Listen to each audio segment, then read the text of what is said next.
Hello, boys and girls, and welcome to Holes, chapters 21 through 25. It was a long way back to his hole. Stanley looked out through the haze of heat and dirt at the other boys, lowering and raising their shovels. Group D was the farthest away.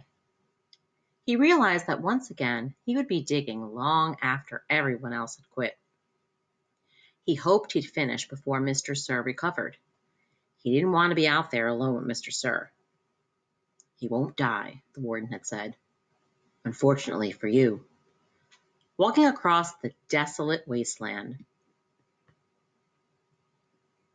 Stanley thought about his great-grandfather, not the pig stealer, but the pig stealer's son, the one who was robbed by kissing Kate Barlow.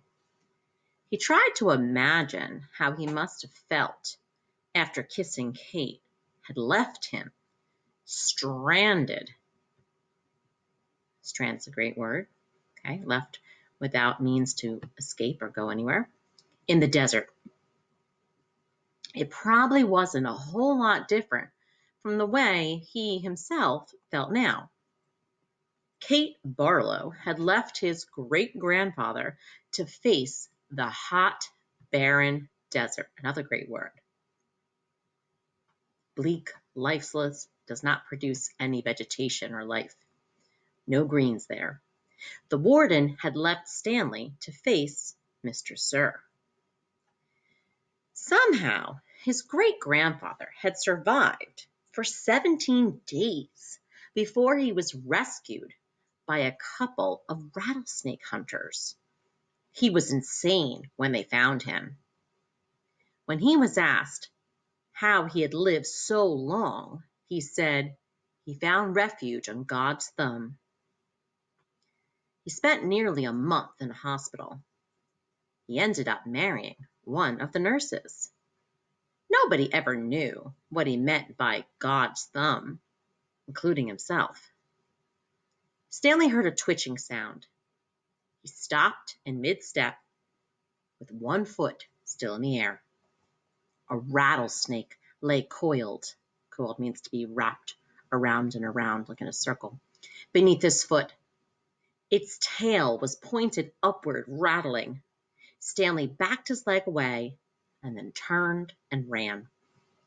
The rattlesnake didn't chase after him. It had rattled its tail to warn him to stay away. "Thanks for the warning," Stanley whispered as his heart pounded. A rattlesnake would have been a lot more dangerous if it didn't have a rattle. "Hey, caveman," called Armpit. "You're still alive?"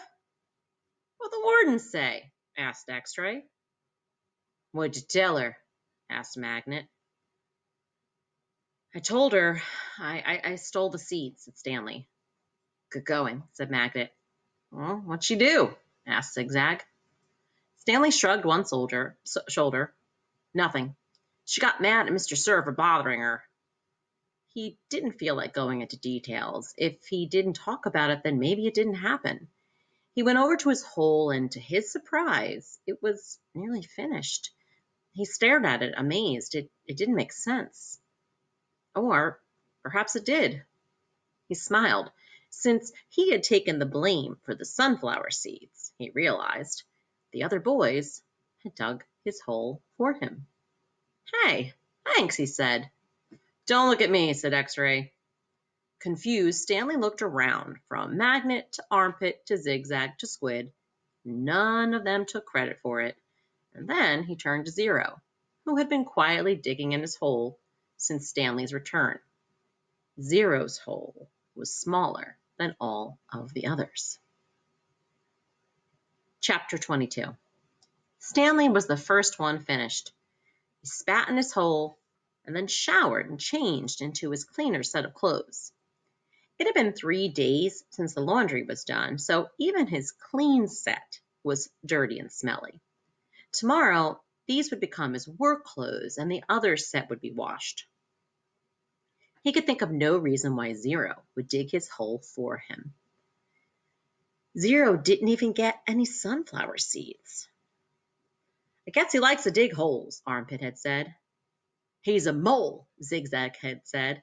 I think he eats dirt. Moles don't eat dirt, X-Ray had pointed out. Worms eat dirt. Hey, Zero, Squid had asked. Are you a mole or a worm? Zero had said nothing. Stanley never even thanked him. But now he sat on his cot and waited for Zero to return from the shower room. Thanks, he said to Zero, entered through the tent flap. Zero glanced at him and then went over to the crates, where he deposited his dirty clothes and towel. Why'd you help me? Stanley asked. Zero turned around. You didn't steal the sunflower seeds, he said. So, neither did you, said Stanley. Zero stared at him. His eyes seemed to expand, and it was almost as if Zero were looking right through him. You didn't steal the sneakers, he said. Stanley said nothing. He watched Zero walk out of the tent. If anybody had X-ray vision, it was Zero. Wait, he called, and then hurried out after him. Zero had stopped just outside the tent, and Stanley almost ran into him. I'll try to teach you to read if you want, Stanley offered. I don't know if I know how to teach, but I'm not that worn out today, so since you dug a lot of my hole. A big smile spread across Zero's face. They returned to the tent, where they were less likely to be bothered. Stanley got his box of stationery. Now, stationery can be spelled two ways. When it's spelled with an A-R-Y, it means standing still, not going anywhere, like a stationary bike. If it has E-R-Y at the end, it means paper, writing materials. You would write a letter with that. Stanley got his box of stationery and a pen out of his crate. They sat on the ground. Do you know the alphabet? Stanley asked. For a second, he thought he saw a flash of defiance in Zero's eyes, but then it passed. I think I know some of it, Zero said. A, B, C, D. Keep going, said Stanley. Zero's eyes looked upward. E, F, said Stanley. G, said Zero. He blew some air out of the side of his mouth. H, I, K, P. H, I, J, K, L, Stanley said. That's right, said Zero. I've heard it before. I just don't have it memorized. Exactly. That's all right, said Stanley. Here, I'll say the whole thing, just to kind of refresh your memory, and then you can try it. He recited the alphabet for Zero, and then Zero repeated it without a single mistake. Not bad for a kid who had never seen Sesame Street. Well, I've heard it before somewhere, Zero said, trying to act like it was nothing, but his big smile gave him away. The next step was harder. Stanley had to figure out how to teach him how to recognize each letter. He gave Zero a piece of paper and took a piece for himself. I guess we'll start with A. He printed a capital A, and then Zero copied it on his sheet of paper. The paper wasn't lined, which made it more difficult, but Zero's A wasn't bad, just a little big. Stanley told him he needed to write smaller, or else they would run out of paper real quick. Zero printed it smaller. Actually, there's two ways to write each letter, Stanley said, as he realized this was going to be even harder than he thought. That's capital A, but usually you'll see a small a. You only have capitals at the beginning of a word, and only if it's the start of a sentence or if it's a proper noun like a name. Zero nodded as if he understood, but Stanley knew he had made very little sense. He printed a lowercase a, and Zero copied it. So there are 52, said Zero. Stanley didn't know what he was talking about. Instead of 26 letters, there are really 52? Stanley looked at him, surprised. Well, I guess that's right. How'd you figure that out? He asked. Zero said nothing. Did you add? Zero said nothing. Did you multiply? That's just how many there are, said Zero. Stanley raised and lowered one shoulder. He didn't even know how Zero knew that there were 26 in the first place. Did he count them as he recited them? He had Zero write a few more upper and lowercase a's, and then he moved on to a capital B. This was going to take a long time, he realized. You can teach me 10 letters a day, suggested Zero. 5 capitals, 5 smalls. After 5 days, I will know them all. Except on the last day, I'll have to do 12. 6 capitals, 6 smalls. Again, Stanley stared at him, amazed that he was able to figure all that out. Zero must have thought he was staring for a different reason, because he said, I'll dig part of your hole every day. I can dig for about an hour, and then you can teach me for an hour. And since I'm a faster digger anyway, our holes will get done about the same time. I won't have to wait for you. Oh, okay, said Stanley. Stanley agreed.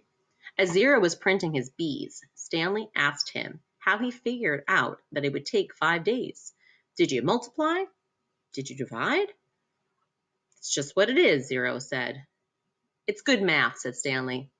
I'm not stupid, Zero said. I know everyone thinks I am. I just don't like answering their questions. Later that night, as he lay in his cot, Stanley reconsidered the deal that he had made with Zero. Getting a break every day would be a relief, but he knew that X-Ray wouldn't like it. He wondered if there might be some way that Zero would agree to dig part of X-Ray's hole as well. But then again, why should he? I'm the one teaching Zero. I need the break, so I'll have the energy to teach him. I'm the one who took the blame for the sunflower seeds, and I'm the one who Mr. Sir is mad at. He closed his eyes, and images from the warden's cabin floated inside his head. Her red fingernails, Mr. Sir writhing on the floor. Writhing's a great word. So think of like a snake or anything that's having difficulty kind of twisting, making contortions, writhing around on the ground. Writhing on the floor with her flowered makeup kit. He opened his eyes. He suddenly realized where he had seen the gold tube before. He'd seen it in his mother's bathroom, and he'd seen it again in the warden's cabin. It was half of a lipstick container. KB, KB. He felt a jolt of astonishment. So a huge surprise. His mouth suddenly formed the name Kate Barlow, as if he wondered if it really could have belonged to the kissing outlaw. Chapter 23. 110 years ago, Green Lake was the largest lake in Texas. It was full of clear, cool water, and it sparkled like a giant emerald in the sun. It was especially beautiful in the spring, when the peach trees, which lined the shore, bloomed with pink and rose-colored blossoms. There was always a town picnic on the 4th of July. They played games, dance, sing, and swim in the lake to keep cool. Prizes were awarded for the best peach pie and peach jam. A special prize was given every year to Miss Catherine Barlow for her fabulous spiced peaches. No one else even tried to make spiced peaches because they knew none could be as delicious as hers. Every summer, Miss Catherine would pick bushels of peaches and preserve them in jars with cinnamon, cloves, nutmeg, and other spices, which she kept secret. The jarred peaches would last all winter. They probably would have lasted a lot longer than that, but they were always eaten by the end of winter. It was said that Green Lake was heaven on earth, and Miss Catherine's spiced peaches were food for the angels. Catherine Barlow was the town's only school teacher. She taught in an old one-room schoolhouse. It was old even then. The roof leaked, the windows wouldn't open, the door hung crooked with its bent hinges. She was a wonderful teacher, full of knowledge and full of life, and the children loved her. She taught classes in the evening for adults, and many of the adults loved her as well. She was very pretty. Her classes were often full of young men who were a lot more interested in the teacher than they were in getting an education. But all they ever got was an education.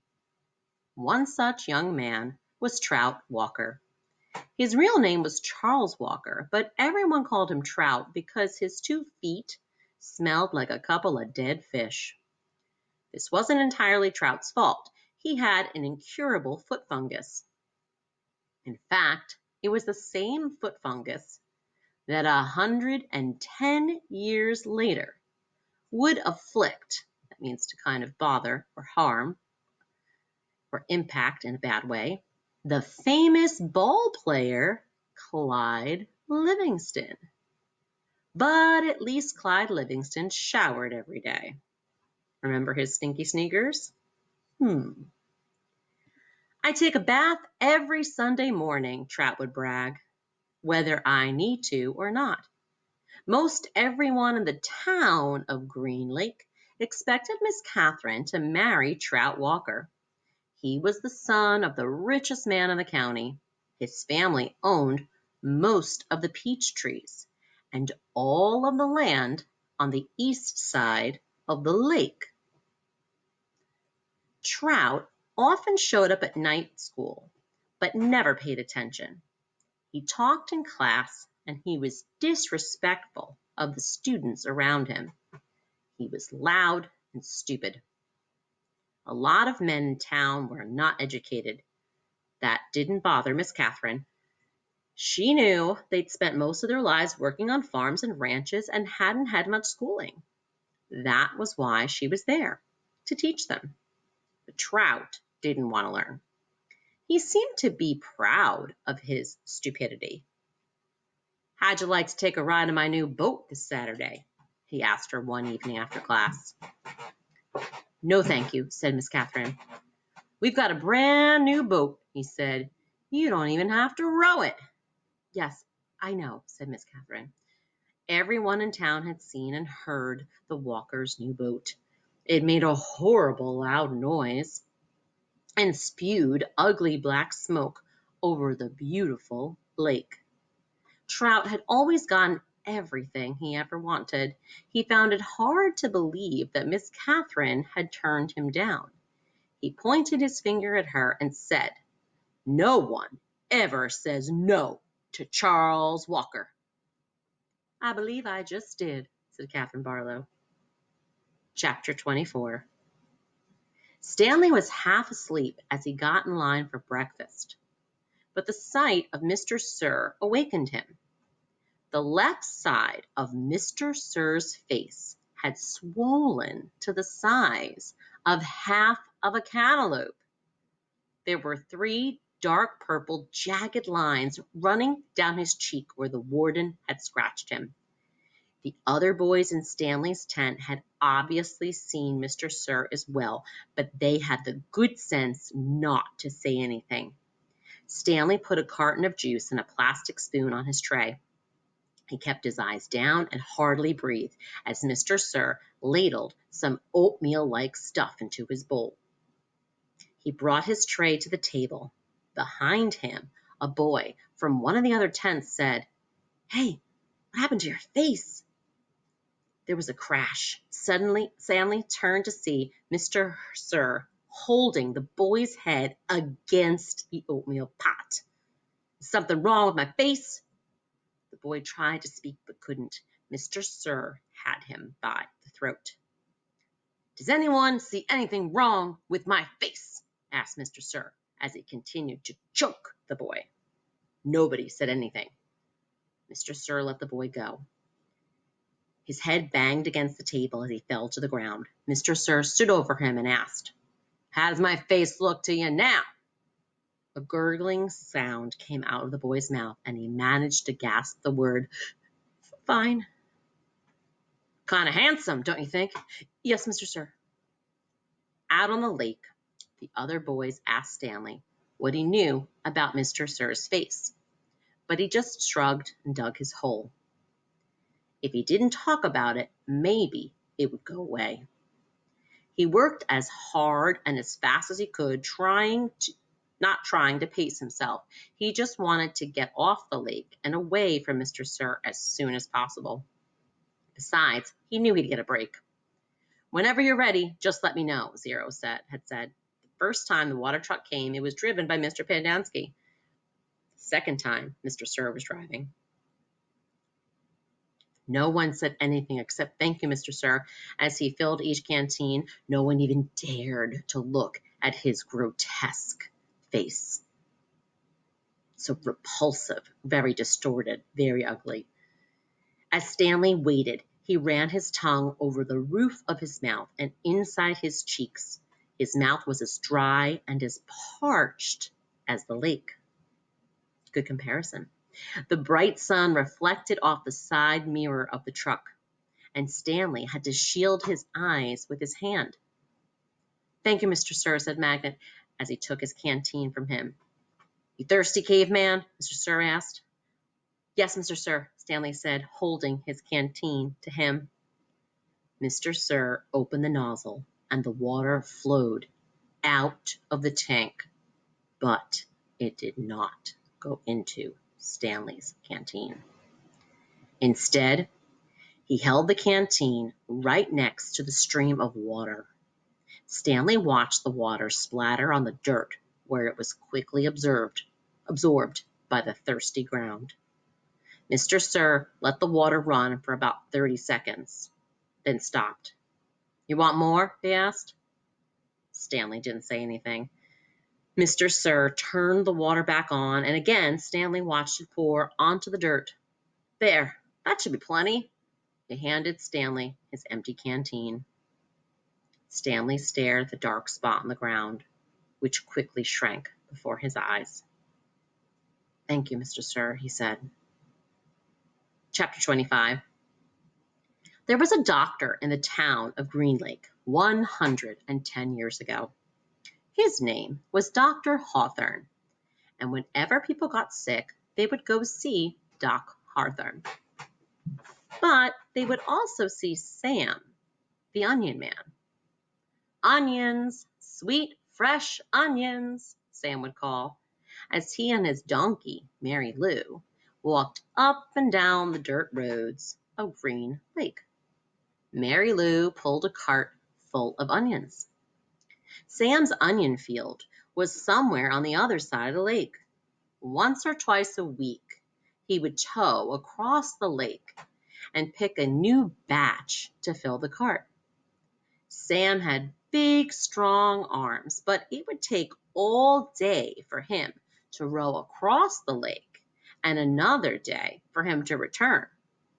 Most of the time, he would leave Mary Lou in a shed, which the Walkers let him use at no charge. But sometimes he would take Mary Lou on his boat with him.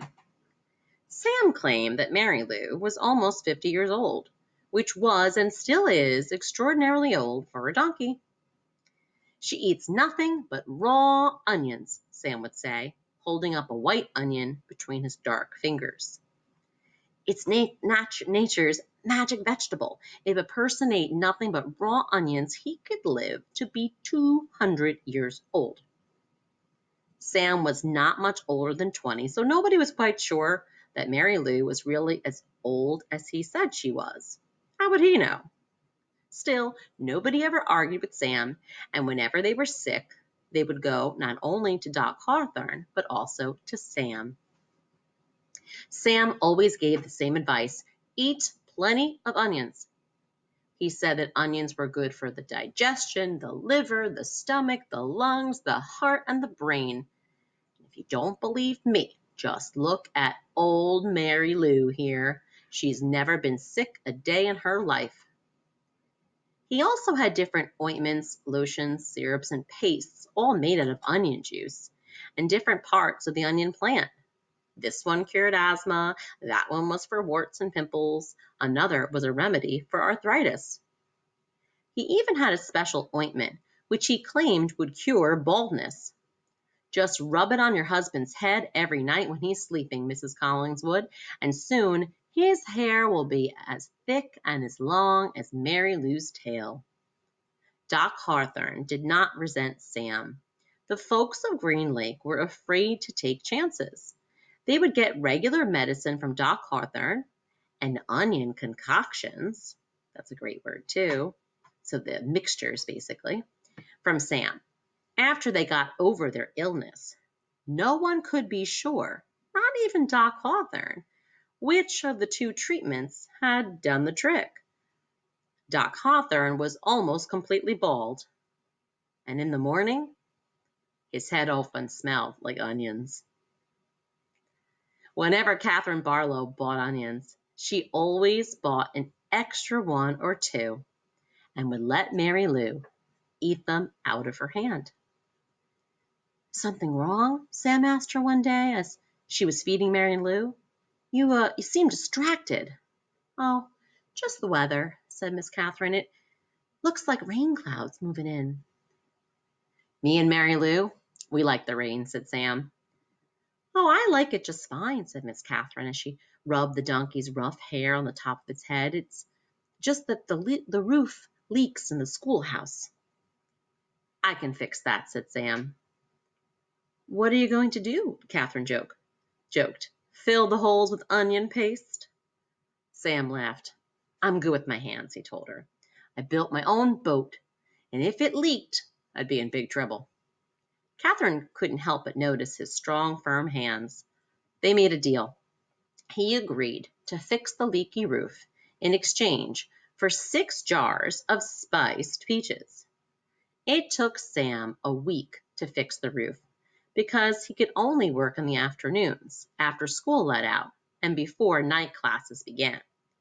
Sam wasn't allowed to attend classes because he was a Negro, but they still let him fix the building. Miss Catherine usually stayed in the schoolhouse grading papers and such, while Sam worked on the roof. She enjoyed what little conversation they were able to have, shouting up and down at each other. She was surprised by his interest in poetry. When he took a break, she would sometimes read a poem to him. On more than one occasion, she would start to read a poem by Poe or Longfellow, only to hear him finish it for her from memory. She was sad when the roof was finished. Is something wrong? He asked. No, you did a wonderful job, she said. It's just that the windows won't open. The children and I would love to enjoy a breeze now and then. I can fix that, said Sam. She gave him 2 more jars of peaches, and Sam fixed the windows. It was easier to talk to him when he was working on the windows. He told her about his secret onion field on the other side of the lake, where the onions grow all year round and the water runs uphill. When the windows were fixed, she complained that her desk wobbled. I can fix that, said Sam. The next time she saw him, she mentioned that the door doesn't hang straight, and she got to spend another afternoon with him while he fixed the door. By the end of the first semester, Onion Sam had turned the old run-down schoolhouse into a well-crafted, freshly painted jewel of a building, and the whole town was proud of it. People passing by would stop and admire it. That's our schoolhouse. It shows how much we value education here in Green Lake. The only person who wasn't happy with it was Miss Catherine. She'd run out of things needing to be fixed.